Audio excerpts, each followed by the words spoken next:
இருக்கீங்களா? நான் தான் உங்க சர்ச் பாட்டி வந்துட்டேன். இன்னைக்கு நாம என்ன கதை பார்க்க போறோம் தெரியுமா?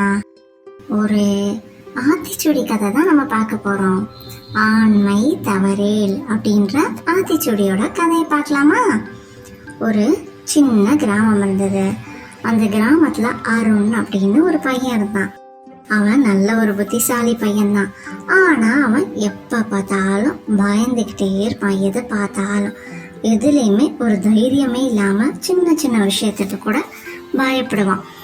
ஒரு நாள் அவனோட பள்ளியில அவனுடைய ஆசிரியர் ஆண்மை தவறேல் அப்படின்ற ஆத்திச்சூடி வரியை எடுத்துக்கிட்டு அதுக்கு அர்த்தத்தை சொல்ல ஆரம்பிச்சாங்க. ஆண்மை அப்படின்னா தைரியம், மன உறுதி. அதே மாதிரி தவறேல் அப்படின்னா அதை விடாதே அப்படின்னு அர்த்தம். அதாவது எந்த சூழ்நிலையிலும் தைரியத்தை நாம கைவிடவே கூடாது அப்படின்னு ஆசிரியர் விளக்கமா வகுப்பெடுத்தாரு. அந்த வார்த்தைகள் அருணுடைய மனசுல அப்படியே பதிஞ்சிடுச்சு. அடுத்த நாள் அருண் பள்ளிக்கு போகும்போது ஒரு நாய் அவனை பார்த்து குறைச்சது. வழக்கமா நாய் அவனை பார்த்து குறைச்சதுன்னா அவன் ஓடி போயிடுவான்.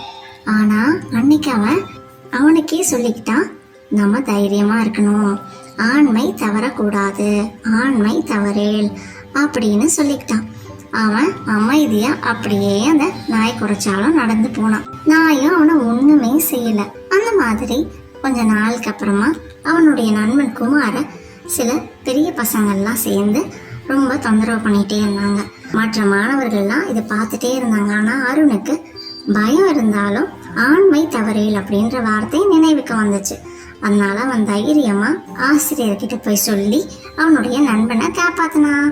இந்த ஆண்மை தவறேல் அப்படின்னு ஆசிரியர் சொன்ன அன்னையிலேருந்தே அவன் மாறிட்டான்.